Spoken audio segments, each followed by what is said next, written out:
Hello, ladies and gentlemen. Welcome back to Wheel Talk with Brit and Fred. We are early today, an hour early, because Brit had an appointment, that was necessary. And when did you know about this appointment, Brittany? I probably knew about it ages ago, but I wasn't looking at my calendar until yesterday. And then I was like, oh crap. So then I couldn't reschedule it. So There you go. it's just my son's orthodontist thing, which, you know. So yeah, I know. Don't schedule things on Tuesdays. No, it's all good. It's all good. So apologies for anyone who has been like, hey, I thought they were on at 6, and now we're on at 5, or like whatever time it is in your time zone. But yeah. So how's things, mate? You had a good week? Yeah, I had a really good week. I went to a different city in my same province here in Canada for a giant rodeo. So I don't know if you guys do rodeos No. in Europe at all, but it's basically a cowboy thing where people go watch, different horse things and bull riding and stuff. So we went for that, but it's a giant like midway amusement park, food vendors, like just a whole bunch of things. And it's world renowned. So I was like, well, we better take the kids there when we're there, because I went to a concert with my daughter and I had a very interesting experience trying to sit in some wheelchair accessible seats. So I can tell that story. Um, Nice. Oh yeah, so why not? I mean, if you want to hop into it, that's great. That sounds really cool, though. A rodeo, like that, is definitely something that is definitely American or like North American. It's not something that's that popular. Although I suppose they do the running of the bulls in Spain, but I think, yeah, like actually riding the bulls. Yeah. Anyway, tell me more. yeah, they're definitely popular here. This is the first time I've ever been there. So I went with my cousin to the rodeo section of it. I was at the midway where the rides and stuff were all day with my kids. And there was just like a lot of people, and the bathroom situation was like really annoying because every time I went to the bathroom, there was loads of people waiting in line for the accessible stall that shouldn't have been in there. So I was so polite and like fine all day, being like, it's a really busy crowd, and just it wasn't worth my time to get super pissed at all these people. So I was like, all day my like compassion meter, I have this compassion meter, was like getting used up. And then by the evening when the rodeo was on, I went and sat with my cousin in some like special seating that she had access to for the rodeo part. And then after, there was supposed to be a concert and fireworks and stuff like that. So she was like, when we're done here, you have to go across to the other seating that's generalized seating. And there's 2 wheelchair sections. It doesn't matter which one you sit in. So just go find a seat. So that's what I, had in my mind. I'm like, I'm going to go over there and sit in this generalized wheelchair seating. And so I go into the one section that's the closest, and there are only a couple of seats because there's like folding chairs for able-bodied people that are sitting with people with disabilities there. And there was a couple of folding seats that were empty. So I was like, oh, these are not taken. So I tried to move one of those seats, and somebody else tried to move it for me too. And the gentleman sitting beside these seats like slammed his hand down on these seats. And I didn't really notice when somebody else tried to take the seat away for me. But when I tried to take the seat away, the guy who was able-bodied sitting with another woman that was able-bodied and one guy in a wheelchair, he like slammed his hand down on the seats and was like, in like the most rude way ever, was like, these are not for you. And I was like, okay, I'm sorry. And then I was like, What a I dick. tried to wheel away, and I was like, you didn't have to say it so mean. Like, I'm just trying to find a seat. And then he was like, that was the nice version. And I was like, okay. So I was like super mad because where you buy here in Canada, and I don't know what it's like in Europe, you're only allowed to buy one ticket for an able-bodied individual beside a wheelchair seat. So in Yeah. any wheelchair section, you're only Yeah. allowed to buy 2 tickets together. And these people had 4 able-bodied people and 1 person in a wheelchair. So they bought 5 wheelchair section tickets, and 4 of them were for able-bodied people. And I was like, so I wheeled away, and I was like, okay, I'm like super annoyed that this able-bodied person sitting by 2 more able-bodied people saying that I can't sit in this wheelchair section. And I thought they were general seating because my cousin told me that they're not ticketed seats. So I was Mm. like, this is not right. So when I was wheeling out, I went to a security guard and I was like, do you guys have rules in these sections about how many people are allowed to sit? in these sections that are able-bodied? And she was like, yeah, one per wheelchair. And I was like, well, there's people over there that have a bunch more. So then she was like, okay, show me where they are. So I went up there and I showed them. And I was like, this is the gentleman. He told me I couldn't sit here. And then it was just like a screaming match from this guy's wife. She's like, I bought these tickets. I'm sitting here. Where's your ticket? And I'm like, I thought they were generalized seating. I've never been here before in my life. These people were just like so rude. And then Yeah. the security guard was obviously on my side. She's like, this lady is in a wheelchair and she needs a place to sit. And these able-bodied people don't need to sit here. And they refused to move. I was like crying by the end of this because I'd never been ever treated by somebody that didn't need the seats like this, Yeah. but they wouldn't move because apparently they had bought tickets for this section. And I was like, well, you shouldn't be allowed to buy 5 tickets in this section. I'm only allowed to buy 2 tickets. And they just kept saying that like the people they had bought them for couldn't come. So they gave them to their able-bodied friends. And I Yeah, was but that's like, not right. That's bullshit.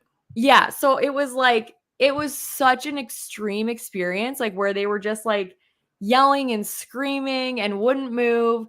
And then the other people that were in there, they got involved because they were like, we tried to tell them to move at the beginning of the thing. And then in the end, like, I just was like, oh my God, it was so overwhelming to me. And we ended up just leaving. Ugh. And when the manager came, like, because the security guard got a manager to come over, and she was like, yeah, I'd already spoken to these people. They are very rude. And then she was like, yeah, you're totally allowed to sit here. So they like made room for me. But I was like, it's so interesting that like the manager allowed these people after having known that they had all these tickets to sit in this area. So in the end, I was like, I wasn't sure whether I was wrong because I had been misinformed that those were generalized seating, or if they were wrong for buying so many tickets in that section. And it was just Yeah. a really interesting thing where I was just like, I understood why they let them sit there at the beginning because there was no other wheelchair like individuals that needed to sit there. But then when I came, I couldn't find a place. And it was just like an interesting interaction that made me feel horrible because I felt like somebody that didn't need the seats was taking it away from me, even Yeah. though they had like purchased them, I guess, properly. So yeah, it was just a really interesting experience and a really negative way to end my day. But like emotionally, it was so hard. And then I was I just can like, imagine. Yeah. was I wrong or were they wrong? I don't know. It was like so weird. Yeah, so I can imagine that, like, regardless of like who's bought the seats or whatever, there's no excuse to be a dick about it. Yeah, just be like, hey, by the way, you could just be amicable instead of like, going, no, you can't sit here. You're like, hey, Yeah. come on, man. How do you know that I don't have? How do you know that I haven't bought tickets for this section? Yeah. Like, how is that guy just? There's no excuse for being rude. And then Yeah. like, It was really weird too. Cause in the end, she was like, why don't you go sit over there where the generalized seating actually is that's entirely empty? And I was like, if you had just said that at the very beginning, like said, actually these seats are taken, but there's a whole section over there. You're welcome to it. I would have been like, oh, thank you so much for letting me know that there's a whole section that's empty. but what But about they the other person in a wheelchair? Was she not? Was she not like, oh, hey, fellow wheelie, like this is our section? No, like the guy that was with them said he looked very like uncomfortable because he was like, I could tell he was like, his friends were defending his ability to sit with his friends. And he was like understanding that I didn't have anywhere to sit kind of thing. Yeah. So he was a little bit uncomfortable, but like definitely the other people in the wheelchair section were jumping to my defense. Like they were like, these people are all able-bodied. They've been drinking. They are not in wheelchairs. So, and it's so funny because like in like the hour that this whole interaction took place, the able-bodied people that were sitting in those seats never came back. So I was like, it was just very interesting. But yeah, it was just so weird that somebody had to be like so mean about it. And I was like, I Yeah. would never do that. That sucks so bad. I'm so sorry that happened to you, man. Like I had an experience going to a similar like wheelchair accessible place, but I could tell that later. But yeah, it was wildly different. Like people were getting out the way, people were like welcoming me, pushing me up the ramp, and so even an able-bodied person moved out the way so I could sit there. So I had the almost opposite experience. But I can imagine that being very, very upsetting. I'm not surprised you cried because you're only there just being like, oh hey, like I just want to like view the event, like Yeah. and then people are being rude to you, and that must have felt Yeah. awful, mate. Yeah. It was weird too because like I specifically chose one of my children to come and sit in that section with me, and then I was making my nephew and my other child go find a different seat. Like I was splitting up like my children Mm. to only take the proper amount of seats that I was supposed to take in that section, and these adults were just like, you know what I mean? And I've done that before, like in events that my daughter was like doing cheerleading at.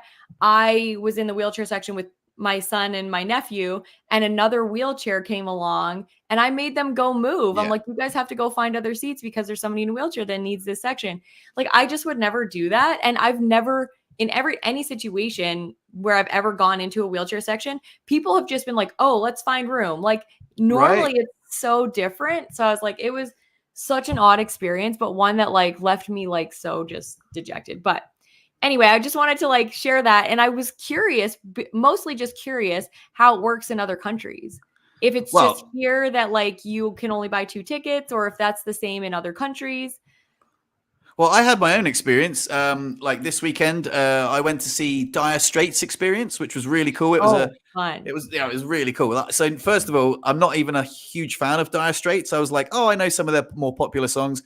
Absolutely phenomenal. It was probably one of the best live gigs I've ever been to. So it was one Really? guy from Dire Straits, and then the rest of them were just like people that knew the songs. But like, Yeah. it was phenomenally good. Really good. So it was the Harley Days Festival. So there's lots of Harley Davidsons descend on the town for the weekend. It was really cool. And yeah, so I went to go in, and the security guards were like, no, you can't go in. I was like, oh no, like the wheelchair section. I need to get to the wheelchair section. And they're like, no, it's closed. Like, we're not letting anyone else in. Like, you're too late. And I was like, oh, really? I was like, oh, that's such a bummer, because I really wanted to like go in, and we could hear like from outside, and I was like, no, I like that song. Oh, and I just thought I was actually quite proud of myself, because Chris and I were both like, well, you know what, like whatever, they're not going to let us in. Let's not make a big deal out of it. So we were just like dancing outside the fence, and about like 20 minutes, maybe 25 minutes passed, and they were like, okay, look, you can go in. I was like, oh, sweet, we can go in. But there was a sea of people, and I had to get myself to the wheelchair accessible section, and there were like all these Harleys in the way, so I couldn't like, so I had to like go on my own. So Chris went one way, I went the other way on my own through these sea of people, just like digging people in the legs, just being like, excuse me, excuse them what? And they were Yeah. like, what the fuck? Oh shit! Oh, sorry. Yeah. Hey, there's a wheelchair. Like, so it took me, I don't know, like maybe 5 to 6, 5, 6, 7 minutes to get to the wheelchair section, which was like so far out of my comfort zone. But for some reason, I was like, yeah, come on, like I've just got to do it, yeah. So we got to the wheelchair section, which was like this scaffolding, like a temporary structure made of scaffolding with a ramp, and it was quite steep. So like, these guys, they were like, they didn't even ask. They were just like, wee, like pushed me up the ramp. I was like, yeah, sweet. And then I was there. And then there was a guy who I was meeting there called Chris, who I'd met like 5 years ago, like just after I got injured. So I can talk more about that as well. But yeah, so I saw him there, and there was a able-bodied lady sat in a chair next to him. And I was like, oh, hey, Chris. And he was like, he was like, hey, all right, pal. And then the lady just moved. She was like, oh, yeah, I'm sorry, sit here. I was like, oh, amazing. Sat next to another wheelchair guy. I was like, oh, I got my wheelie crew. And then the show was right in front of me, like over the sea of people. Beautiful, like light show, like really amazing, like crescendos, and like, oh, it was absolutely fantastic. So my experience was very good. Like, there was a wheelchair accessible area. No one was a dick to me. Yeah, so it was pretty cool. Yeah, that's been my experience I've been in a wheelchair for almost 25 years, and it's always been like that. Like, it's always been so accommodating, and people are kind, and I'm helpful if somebody else comes along and there needs to be more room. And I'm just like, so not the norm for sure, to be totally like mistreated. But I think they were on edge because I think they'd had interactions with multiple people by the time I came along. So Yeah. In the end, like, I'm trying to see it as like the guy was, probably at his compassion limit for other people trying to tell him to get out of the seats that he bought. But yeah. Yeah, no, Interesting. I get it.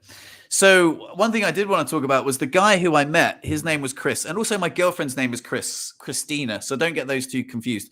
So me and Christina were there, and Chris and his wife Sarah were there, and I met them 5 years ago at Harley Days, and I hadn't realized, like, I'd only been injured 6 months when I first met them, and I remember my wheelchair was too big for me, and he had like a little power adaptation, and I was like, oh, cool. And anyway, we got to know each other like very briefly, and I was explaining how I got injured, and they'd been together, married for a few years. I was actually with Lou at the time, so like I was with the previous girlfriend. So it was really lovely that I hadn't fully considered that that like how far I've come since I first met this couple. So it was really lovely. It's like, oh, you remember when we first met? And I was like, oh, I didn't realize it was that long ago. And they're like, oh, you know, we followed all your blogs on YouTube, and we think you're amazing. You know, it's such a great thing that you're sharing online, and they've been following me virtually, like online, for like the last 5 years, and they were just like, oh, it's so cool to see how far you've come from, like, you know, back when I was you know, like first injured and didn't know anything, and now it was just so lovely. You know, it's like I don't think about it that often, but when you meet people that have met you 6 months after your injury and then 5 years after your injury, they can really see the difference. You know, like it was just really lovely. They were just a lovely couple. And it's also really cool to get that recognition, because I think you forget. Like, I just did a video on like the negative feelings that come up a lot when you have a disability, and then at the end of the video, I was talking about, like, you know, if you had asked, or if you had told me when I was first paralyzed that like someday I would be laying beside my husband, inserting a suppository, putting my finger on my butt, and talking to him all at the same time, and not even thinking about it at all, like just being like, this is normal life, I would have been like, never. That's never happening. A guy is never gonna want to marry me. Sticking my finger on my butt will always be a private venture. I will never do that ever around anybody else. And now, like, it's just like, I don't even think about it, because he's just like, we're just like in bed in the morning, and I'm like starting my bell routine. So I'm just like, I'm going to put my sponsor, like, I don't even think about it. And, but you don't think about like the distance and the growth that it requires in order to get from a place of being like, my life is over, I can't do anything, I will never be anything, I will never find anybody to love me. Those are real emotions when you're first paralyzed. All of those horrible thoughts.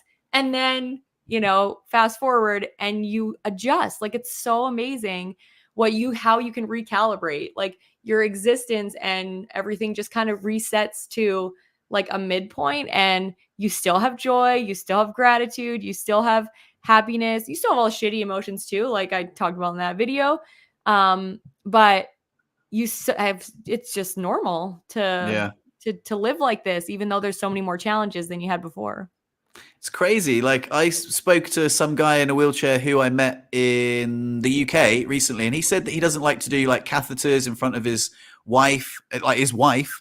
And I remember Chris and I laughed because I said, you know, the first time she ever saw my willy, I was like, I did a catheter, like, you know, before we were even intimate for the first time. I was like, yeah, I was like, oh, I need a wee. I was like, do you want to see how it works? And she was like, yeah, okay. And I you know, I put the catheter in, started filling up the little bag, and she was like, oh, interesting. So yeah, that was, and you, if you'd have told me that, you know, when I first got injured, that like, not only would I, you know, be single and then be able to find love, but like, you know, to be able to be as brazen as like, hey, do you want to see this? But it's just because it's not the first time I showed Benji. I showed like the guys at poker. Like, it's quite a cool party trick, you know, like, hey, do you want to see this 30 centimeter tube disappear up my urethra? And they're all like, ew.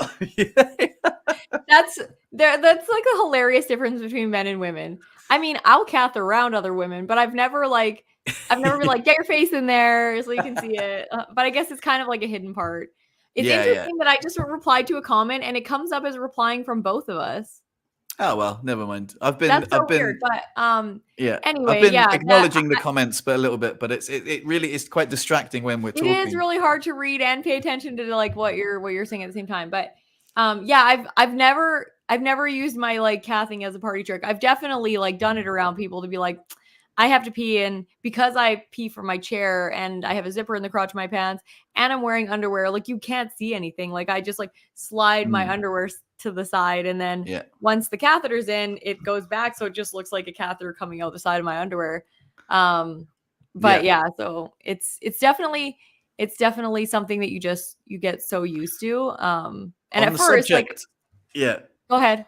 I was just saying, on the subject of the comments, this is quite a good question. How do you manage to keep your cool when the bathrooms are being misused?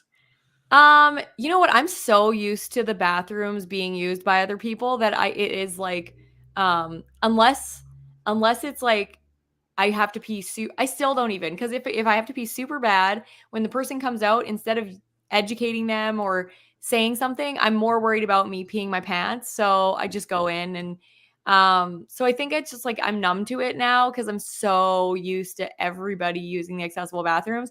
And I don't know about in Europe, but here in North America, there's this gender inclusion movement where, like the transgender LGBTQ, all of that stuff. So now what they've done with it used to be a family and accessible bathroom that is like just a big bathroom. It is now an everybody bathroom. And I had one experience this weekend where like the line for the everybody bathroom was huge. And I'm like, is this the line for the accessible and family bathroom? And the lady in front of me turned around, who was just a able-bodied individual in her like 30s. She turned around. She's like, this bathroom is for everybody now.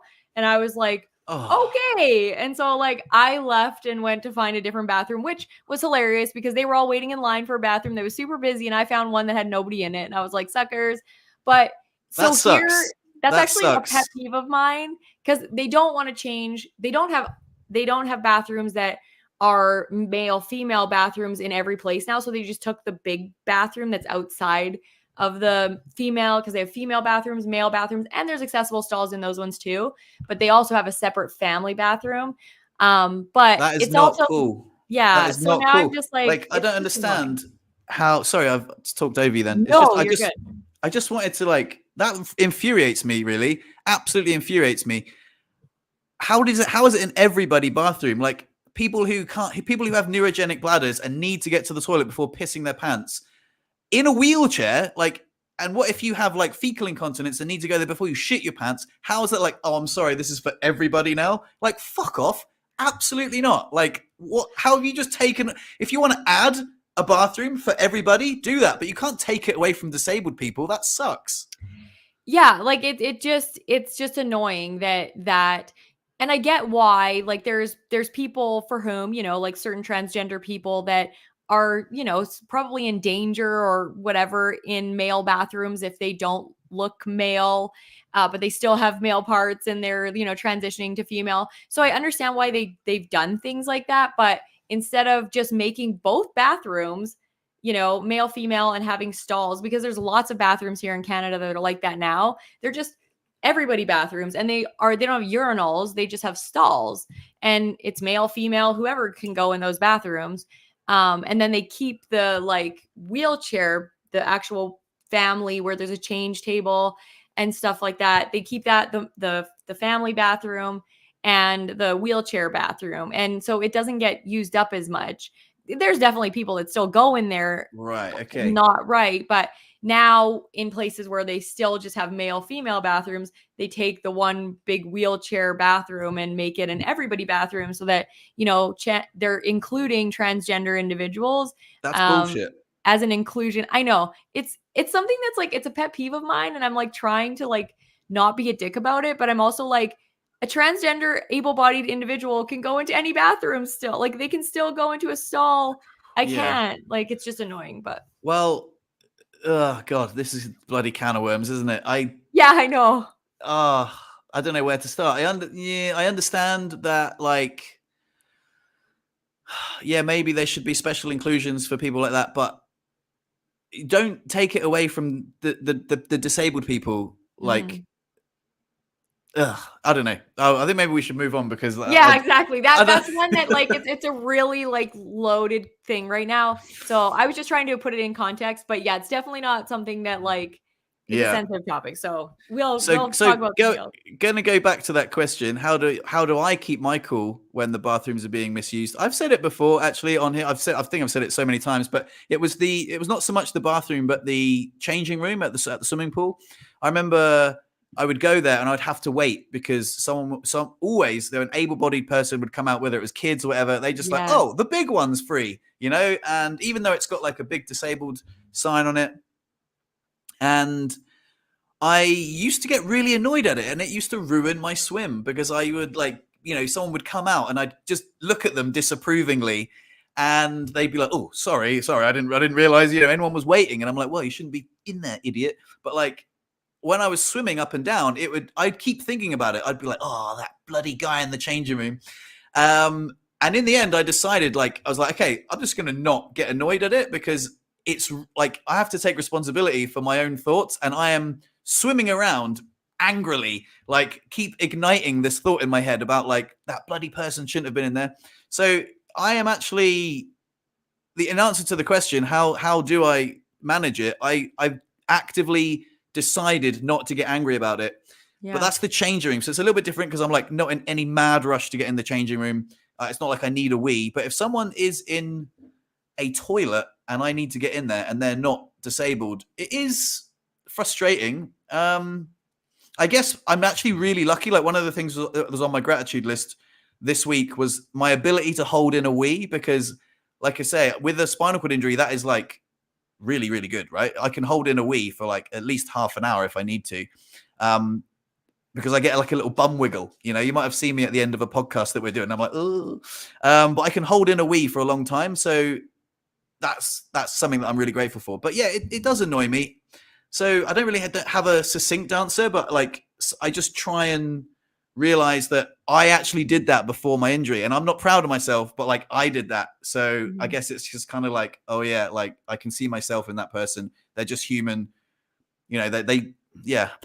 It's a good question. It's a good question. It really, for me, it also depends on the situation. If I go into a bathroom and every other stall is empty and that one's taken by an able-bodied person, that makes me super pissed. Because I'm like, you deliberately took the big one, even though there were 10 other ones.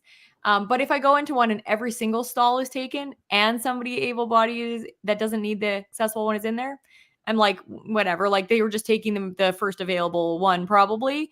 So it only really annoys me, and I still don't ever say anything when they've deliberately taken that one out of other choices. And they probably did it because they're like, there's nobody in here. Great, I'll just take the big one.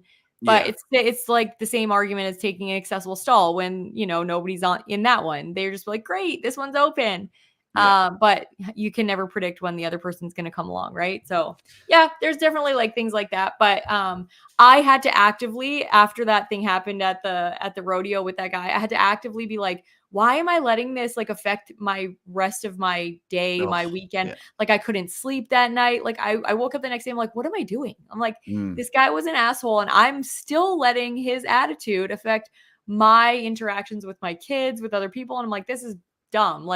And I'm the first one to preach that your attitude and your perspective is the most important thing. So I'm just like, hey, I need to get over it. So yeah, I can understand though. It's really again, me swimming around the swimming pool, thinking about the person who was in the the accessible changing room. That's on me. I've got to take responsibility for that. And in a weird way, even though that guy was such a dick to you, but you got to take responsibility for hey, I keep reigniting that anger in my head. I keep thinking about that. He's probably not even thinking about it. Or maybe he's like, oh, you know what? I was a bit of a dick to that lady. I kind of feel bad. Maybe he's actually feeling remorse, but you're like, yeah. And it's so weird, isn't it? How we reignite the anger sometimes in our heads. And, yeah. And if I'm thinking back on the whole situation, I didn't say, hey, are these seats taken? I just tried to move it.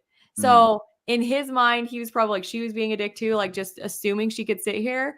So I'm trying to just go over how I could do things differently in the future in order to alleviate that situation or make communication better, at least on my end. And if somebody's still a dick, then they're still a dick. But yeah.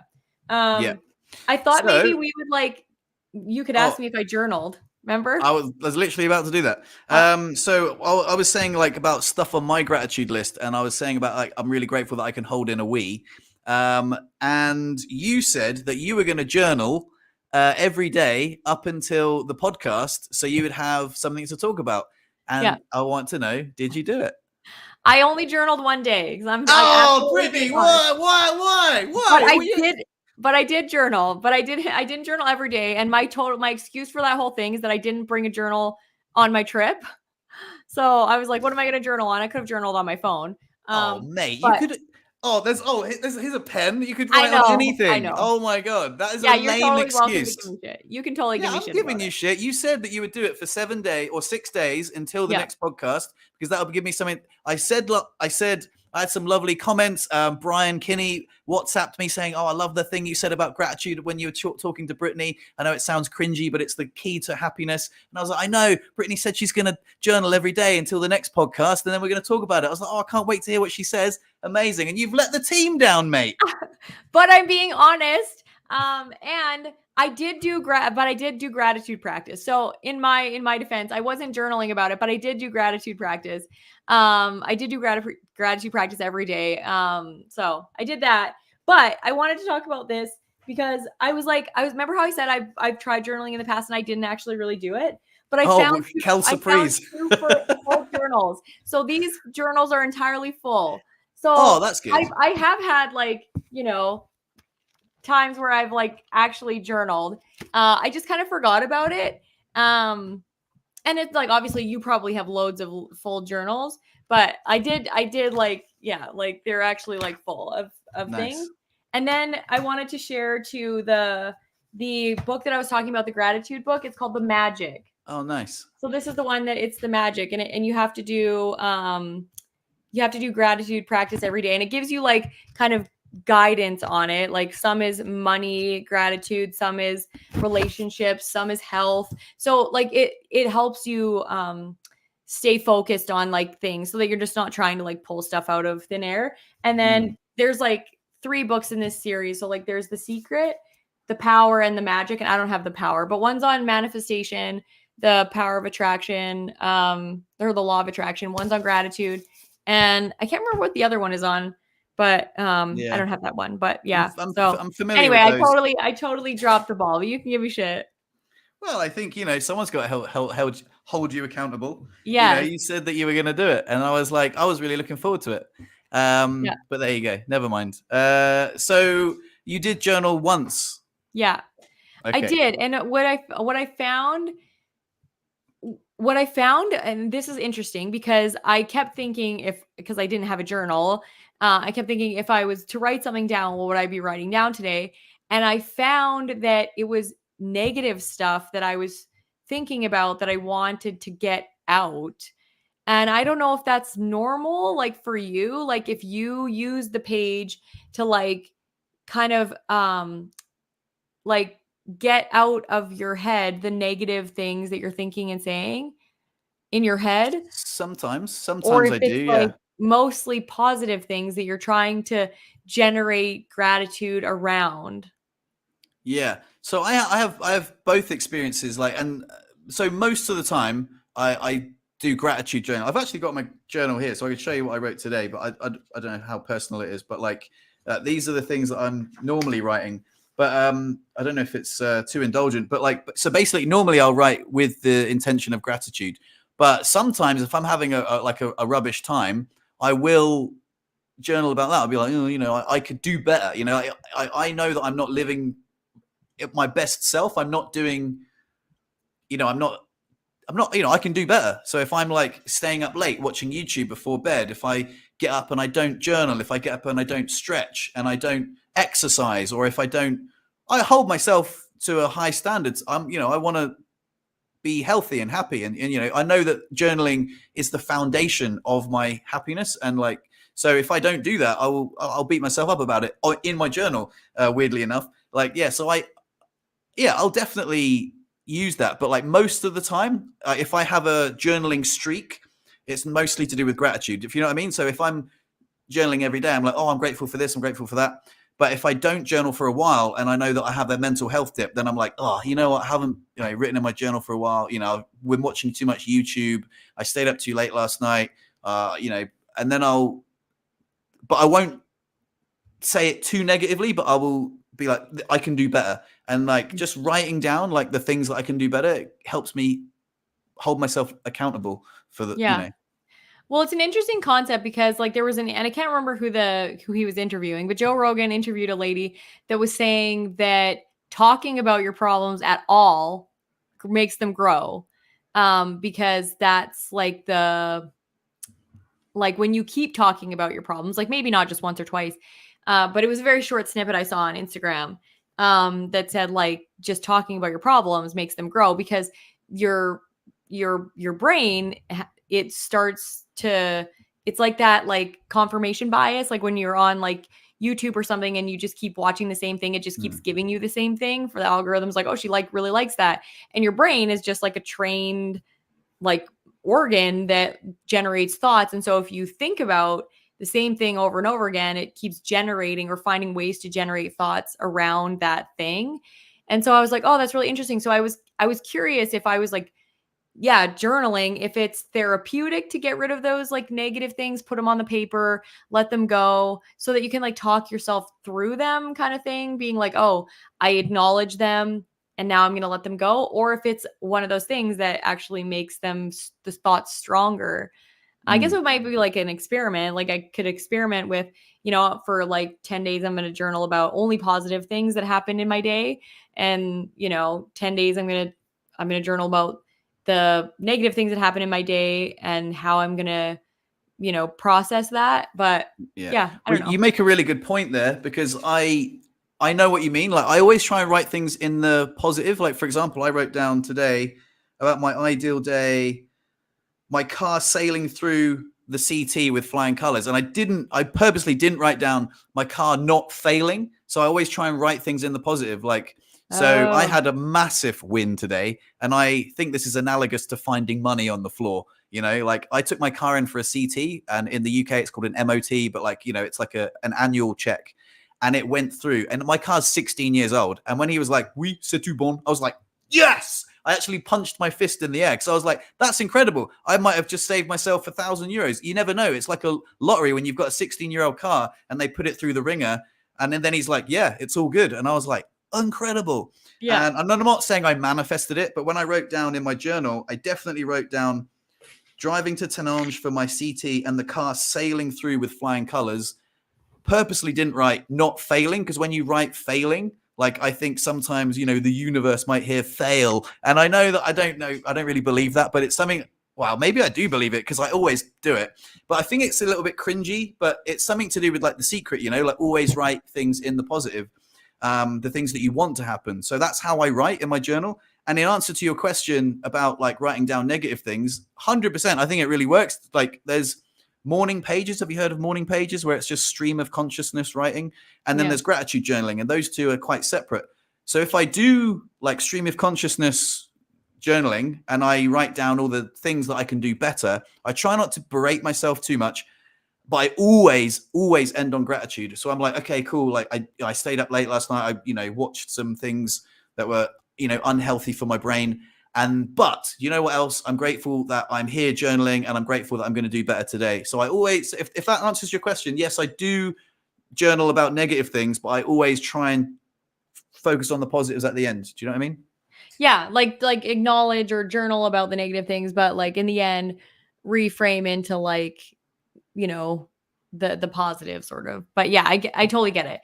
I think it's going to be something that I have to experiment with. Like I said, like everything that requires me, even like scheduling, doing like content planning, anything that requires me to like sit down and write down anything that I'm doing. It is, I don't know why, like, I don't know what the block is for me there, but it's really challenging. And it's not, it's actually like creating a lot of like stress in my life by not doing that stuff. So I have to look at it as like a piece of self-care. Like I read this quote that said like self-discipline is self-care. And that is something that I struggle with a lot because I don't know, like I've just been conditioned my whole life to procrastinate on things and that it's some things I do like nutrition, things that I'm like, I find like fascinating and interesting, not necessarily therapeutic because it's like hard sometimes to have to sit and think through my thoughts. And even just like trying to do like my content calendar, I'm like, oh, I have to sit and think this through. And then I'm just like, it's so much easier to do shit on the fly. And I feel like that's what for me journaling is it gets lumped in with all those other things that are planning. You know what I mean? And it's like, but I get it. I think it's because I've reinforced the habit. So I get up and, there's 3 things I have to do every day: poo, shower, and journal. Like they're the non-negotiables, and stretch really. But I just stretch. I don't have to put that on the list because I always stretch in the morning. So stretch, and then I just get in my standing frame and I journal, and I just get into such a habit of it because I don't know. It just, like I say, it's the foundation to my mental health. Like I can't, it's a non-negotiable for me. Like if I don't journal, my life is worse. Like I know it sounds a bit like it's tangible. Like if you can, anytime my journal starts like, it's negative, it's because I've skipped a few days, and it sounds really weird. But I mean, I can, if you want, I can read you mine today. Like, okay, I would love that. Sure. So this is how it goes. Like when I write 16th of July. So I number them. Number 1, a great night's sleep, over 8 hours with no spasms or interruptions. Bliss. Waking up alert and pain-free, full of gratitude. Number 2, I went for a swim last night, last minute, impromptu, but loved it. I met Greg, the friendly lifeguard, who offered me swimming aids, which were like hand paddles. Number 3, my love, Christina, who is just utterly adorable. Still can't believe how lucky I am to have her in my life. Number 4, sunshine and summer is here. I'm seeing my friend Cy on Thursday, which will be awesome. Number 5, podcast this evening with Brittany once again. Number 6, I saw a great documentary about a man with 1,000 kids last night. That was fun. I don't know if you've seen that on Netflix, but we can talk about that. And then I told you last week about my ideal day. So this journal prompt I've been experimenting with is just so powerful. My ideal day sees me being loving and present, driving to Tenange for my CT and the car sailing through with flying colors, coming home happy and preparing for another glorious conversation with Brittany, all about all sorts of fun stuff. Ending the day with nice cuddles with my love. Thank you, life. That's pretty much, sounds cheesy, but that's what, like, the sort of stuff I write down every day. So like how much time does that take you? Like 10 minutes. Really? Okay.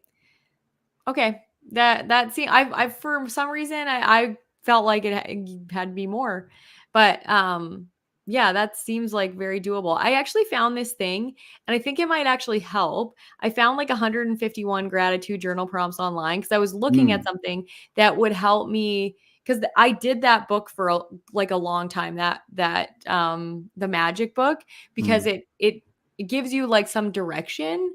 And I felt like that's like always something I'm missing. The other journal that I filled up too was like this book that I did called Claim Your Power. And it was very specific journal prompting about like your past, your family, your relationship to money, your goals, your health, it was very specific. And I would write for sometimes like 45 minutes because it had very specific things for me to like think about.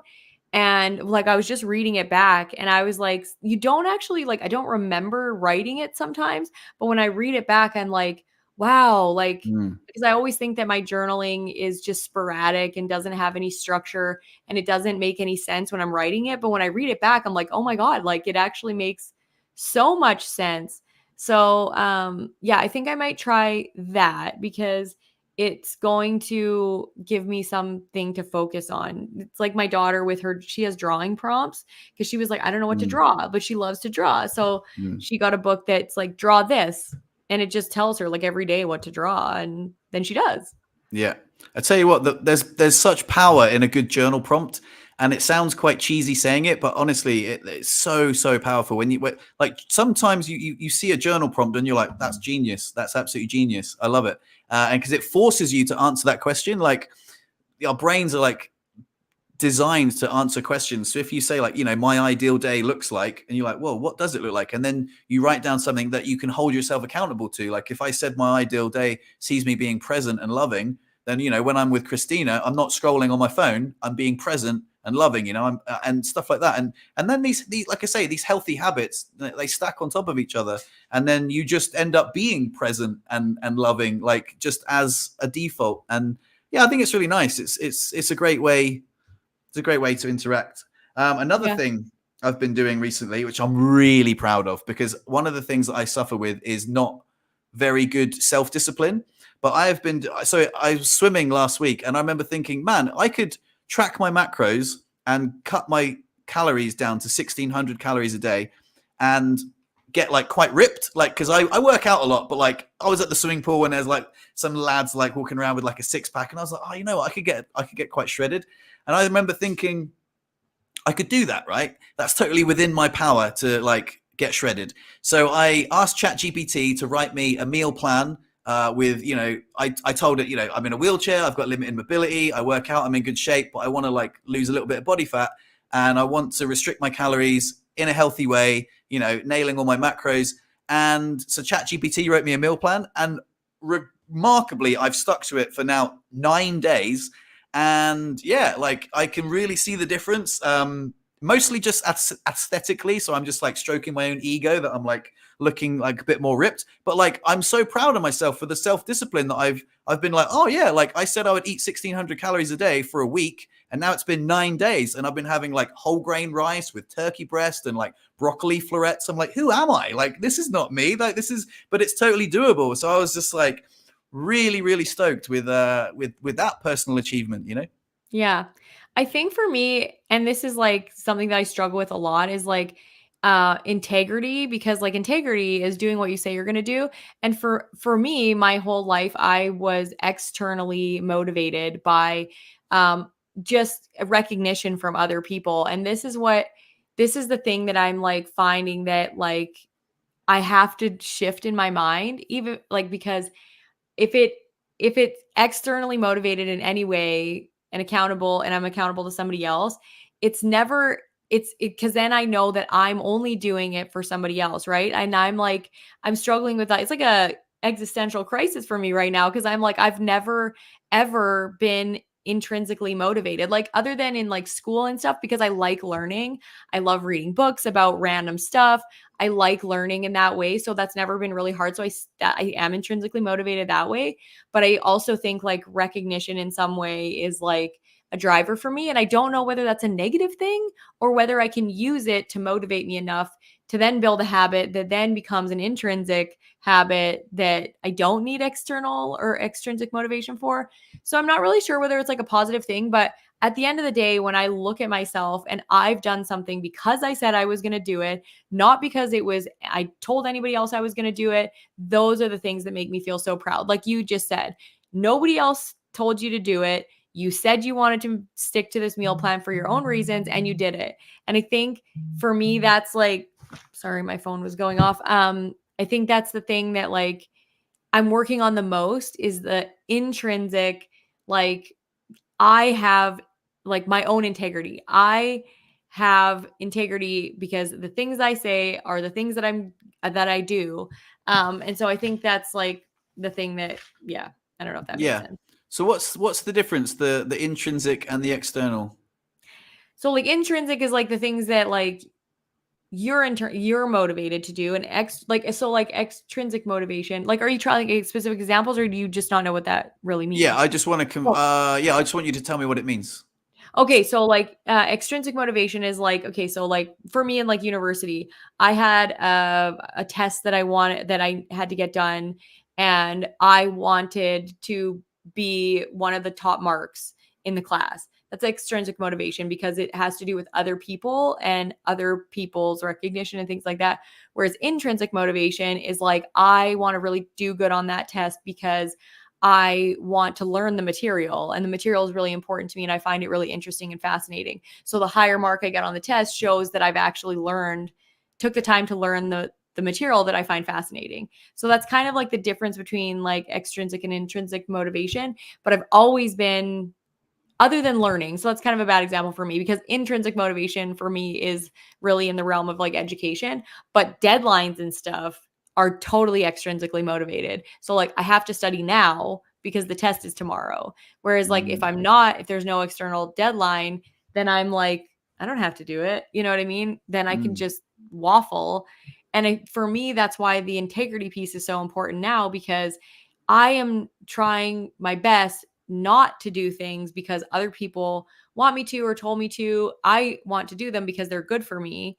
And I do that with like my nutrition and stuff. I have rosacea, so I eat well because my skin freaks out if I don't, and it gives me a really tangible result that I keep striving for. Mm. Whereas these like, meditation, those kinds of things, the results they take longer, they're harder to see. And even though I have had things in the past where they've been extremely valuable and they've given me very tangible results, I kind of use it like for this specific thing. And then I don't build a practice. Like when I have really bad health anxiety, I will use mantra meditations and they'll make me feel better. Or I'll use this other thing called emotional freedom technique that makes my thought patterns reduced. And then once they're reduced, I stop using it. Instead of building a practice, it's kind of like working out to lose weight and then stopping. Do you know what I mean? Yeah. Yeah. So, couple of questions. Yes. Do you think that me trying to like get shredded, is that intrinsic or extrinsic? It depends on the way you're looking at it. So if you want to get ripped because it's healthy for you, you're going to be able to do more, and that's mostly the motivation, then it's more intrinsically motivated. But if it's mostly so that you look good naked or that other people yet you'll look better to other people, then that's extrinsically motivated. Yeah, so I think if But it I'm can be completely both. honest, yeah, so I think it's a little bit of both. Like I'm really proud of myself for sticking to it, but yeah, my motivation might be that I just saw like a load of ripped guys at the swimming pool, and I was like, man, I could like I'm quite buff. I've just got like a little layer on top. If I just could just like get shredded, I could like people could see my abs, and then yeah. So I think it's like a little bit of both, really. So do you think one is better than the other? I don't think that one is necessarily better than the other, but I do know that the times that I've been more extrinsically motivated than intrinsically motivated, my self-esteem has been lower. So, and there is research around that people who are generally more extrinsically motivated have lower self-confidence and self-esteem in general because they are worried about pleasing other people, and their sense of satisfaction comes from recognition rather than just the fact that they did well. And they're generally more motivated by comparing themselves to others than comparing themselves to their own achievements and trying to do better. So there's definitely research around that in terms of like what it does to your self-confidence and stuff to be extrinsically motivated, but they're not necessarily bad, because I think we have to have a bit of both in order to have, achieved this, or gone as far as we've gone in human society, because we have to be motivated somewhat by other people, and you have to compare yourself to other people in order to move up. That's positive peer pressure. And there's just negative ways that it can affect your life too. So I think if seeing those buff guys was enough to help motivate you to do something that is actually healthy for you, and that in the end will make you feel better about yourself, make you stronger, then extrinsic motivation is not necessarily bad. But if you do all that work and you don't get any recognition from other people, and you're like, well, fuck it, this was a waste of time. Nobody even noticed my abs. Like, this is bullshit. If that happens and you're like, I'm not doing this anymore, then not. Yeah, no, I get it. I've got one more question for you, but before that, I sometimes wonder, because I go to the gym 3 times a week and I like to stay in shape, and I think that's really important for people after a spinal cord injury, not to just give up and like eat junk food and get fat. Like we've said this before on conversations that we've had. I think that's really important, and sometimes I do ask myself, is it from a place of ego because I like looking good? I like looking good. If you're in a wheelchair and you look really buff, then that is a focal point. They're like, fucking look at that buff guy in the wheelchair, rather than, I don't know. So even if it might come from an extrinsic point or like an ego stroking point of view, it's motivating me to like go to the gym 3 times a week. So I've made peace with it. You know what I mean? The other question I had for you was, how do you stay in such good shape in a wheelchair? Because you've been injured for a long time and you're very slender and you're like in good shape. So what secrets do you have that you can share with the community? I want to say that I'm just going to preface this by, I have a naturally fast metabolism. So that is helpful. But I also am very conscious of like my hunger And some days I like blow it out of the water. Yesterday I ate shit I knew was bad for me. I ate past my point of being full. I didn't feel good. This morning I woke up and I was like, well, that was dumb. And so every once in a while I do that, but I want to say that like I've been studying nutrition long enough that I know the value in what nutrients can do for your body. And for me, there's been very specific things that show how incredibly fast your body can heal from proper nutrition. Like my brother healed himself from Crohn's disease. I know people that have, done well or better with cancer treatments and things like that. I've healed my skin multiple times and I've made it worse by just eating shit. So I know how incredibly powerful nutrition is. And I love science. So I'm like, it's called N=1 in the nutrition community, where you're like an experiment of one. And you just use your own body as an experiment to test out different things that are right for you.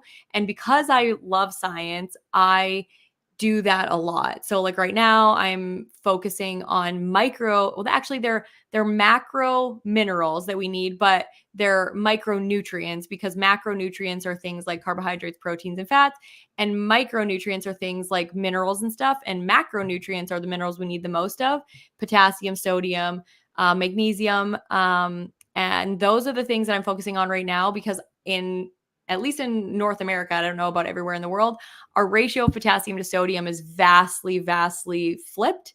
And people get 10 times the amount of sodium than they do potassium. And the high blood pressure problems and everything are really a function of that. So you can obviously tell that I really like science. And so that's what keeps me motivated, because I find something new to focus on all the time. Sometimes it's alkalinity, and I still focus on that to make sure that I'm buffering acids in my body so that it's not leaching calcium out of my bones. And so I find something new to like focus on and just improve my health all the time. But my secrets are mostly just nutrient density. So that was a very long-winded way to say choose nutrient dense foods. And if you have lower calories, then because generally we have lower calorie needs, but we don't have lower nutrient needs. So we still need all the same amounts of vitamins and minerals and all that, but we have less calories in order to obtain those things, because we need less energy, because we don't move as much. So you have to focus on it way more when you're in a wheelchair. And most people are undernourished, but overfed. So they're eating high calorie, low nutrient foods. And so then their body is still hungry, but they're getting the wrong things. So I focus on high nutrient density foods: bone broth, meat, eggs, root vegetables, things like that. And I exercises, I don't always exercise as much as I should, but weight training is probably my number one thing. If cardio is less important than building a muscle mass, because more metabolic tissue you have, the more calories you can eat. So yeah, I could talk about this all day, but my secrets are mostly just nutrient density. 100%. And if anyone's interested in what my diet consists of, again, I think the most nutrient dense food that you can include in your diet is lean meats, for sure. So my diet consists of lean meats, whole grains, low fat dairy products, and fruit and veg. Not necessarily in that order. I like a lot of fruit and veg, but that whole grain rice, stuff like that. Like it's I eat healthy. I do, obviously I let myself snack and stuff like that on like indulgent things, but yeah, that's basically the most nutrient dense food that I my diet consists of personally. And yeah, I'm happy with, like eating those things and staying in good shape. But yeah, it's interesting because it's so easy to, once you start tracking your macros and tracking your meals, oh my God, like, it's so interesting when you put stuff in the app and you're like, oh my God, that's so unhealthy. Like you don't realize. Yeah. And then when you start eating for nutrition, you're like, oh shit. Like, a lot of that junk stuff, is pretty bad. And we realize you can eat a lot more healthy food than shitty food, other than like really calorie dense things like nut butters and things like that, like almond butter and even nuts just in general. That stuff adds up a lot. So when you start tracking your macros, I really recommend, if people don't know how much they're eating, track your macros, get a scale, just put your plate on the scale, and then just add each serving and keep zeroing out the scale as you add the things. Cause I was like weighing everything separately, and now I'm just like, add the plate, put all the stuff on the plate, and keep zeroing it out. So much easier. Or even meal planning, like so that you know what you're eating. Like I'll sometimes put my meals in for 7 days ahead of time, and I know on Tuesday this is what I'm eating, and it's already weighed out in the app, so I just know how much portion I'm taking, and it's so much easier. And once you know how much calories are generally in a certain portion of things, then you know when you're going way over. Like I ate corn chips yesterday, and one serving of that is 280 calories. I probably ate 2 servings of that, and I'm like, yeah, my calories yesterday were way out of the way out. It's interesting, isn't it? Like I've been trying to get 38 grams of fiber a day. Oh my God, the amount of food that you have to eat, like vegetables, fruit, and like trying to keep your carbohydrates down and like your fiber up. Like it's so hard, but you can eat so much food that you're so full, but it's all like really healthy food. And then, you get your fiber up. And 38 grams of fiber I've found All Bran is really good. All Bran, an 80-gram serving of All Bran is 22 grams of fiber. Anyway, I realized that this conversation just got like a little bit boring. It did get a little bit boring, but it's actually so valuable. Like it's something that like I've toyed around with a lot, like coaching people with disabilities with nutrition, but I really realized that I don't like coaching people that won't do what they say. You know what I mean? Yeah. So the app I use is MyFitnessPal, and it's MyFitnessPal. It's very common one. You can just input your stuff. But like I say, I don't think you need to track your macros forever. You just need to, like you say, when you were saying about weighing the food, 50 grams of rice and 100 grams of rice look so similar until you weigh them. And then you're like, oh my God. And then when you eat 50 grams of rice, you're like, oh, that's actually plenty. But if there was an extra 50, you could easily scoff that down. So yeah, I think weighing your food out is a really great tip for staying in shape. And I think it's so important after spinal cord injury. But at the risk of like boring everyone that's not interested, apologies. But yeah, it's important, Yeah, if anybody wants like a little crash course, I'm just going to throw this in here. And I don't actually know whether he's keeping up with the app or not. Oh my God, now I'm blanking. Just 1 second. He's in a wheelchair, and he did an app, Wheel Warriors. That's what it is. Oh, okay, Wheel cool. Warriors. So if you go to Wheel Warrior on Instagram, he has in his bio, he's got a whole nutrition program for people with disabilities, and it's cheap. Like the only other person I know in the game is Fatima something paralysis nutrition, and her program is like $3,000 for basic nutrition information. And this guy's is like you start a membership and it's $17 a month, and then you can watch all of his videos. So if you're really confused and you're in a wheelchair, go to Wheel Warriors, and it's Danny something, and he's got a whole program, and I checked it out. Very good basic information about calorie counting and stuff. So yeah. I want to add one more thing before we segue away from diet.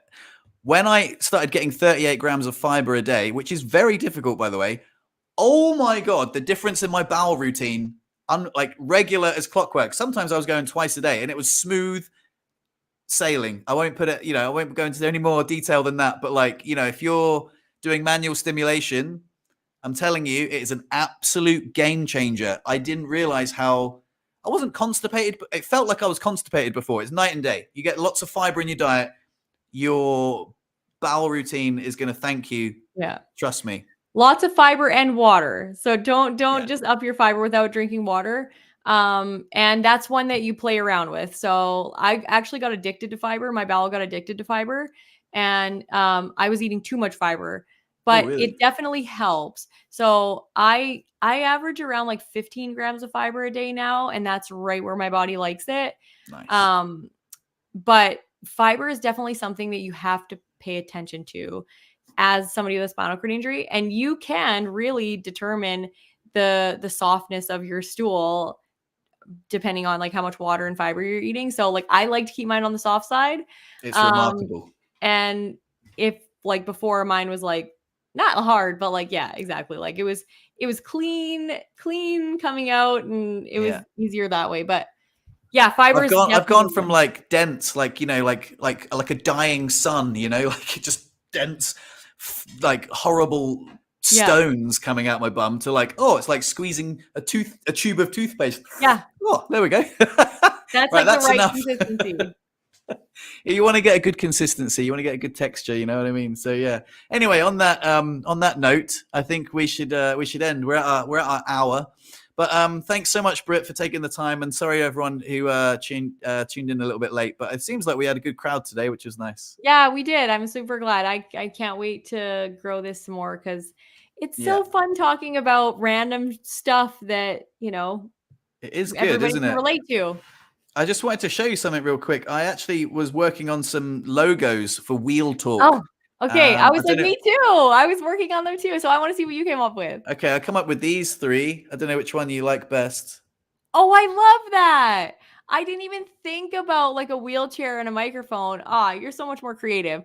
My thing was going to with caricatures of like us. Oh, nice. Well, I mean, that it could be that too. But which one do you prefer out of these 3? I like the wheelchair with the microphones and the headphones, like the microphone one, or I like the fist one. I don't know. They're all look good. They're both quite cool. I quite like all of them really. I thought like Wheel Talk was like yes with the microphone, but then I quite like just the microphone. But like, are you a graphic designer or what were you using to use that? I was using Procreate. It's like an app on the iPad. So I've toyed around with like getting an iPad just for that because I'm like it's so cool and you can do like write on the screen and stuff. But yeah, no, that's really cool. I do a lot of designs like that. But yeah, so all right, cool. Well, yeah, all right, awesome. Well, thanks everyone for joining us, and I appreciate Joy saying it wasn't boring. So thank you so much. All that talk about fiber and poo, Also, I thought if there's something you guys want us to talk about, put that in the comments under these chats. Ooh. Like if there's something you guys really want us to talk about, do that because we can talk about interesting things that people want to hear too. So. Oh, look, here we go. We got some feedback. Chair with the mic catches your eye, but looks too much like Power to the People. Yeah, I vote for the 3rd one. Yeah, sweet. Oh, and yeah, lots of people saying that the chat about nutrition and fiber wasn't too boring. There you go. It's just me being bloody self-conscious. Right. Anyway, thanks so much, everyone. Thanks, Brittany, and we'll see you next week, 6 o'clock. Yeah. Yeah, I promise. I'm not going to schedule anything. Bye. Nice. Cheers. Bye, everyone.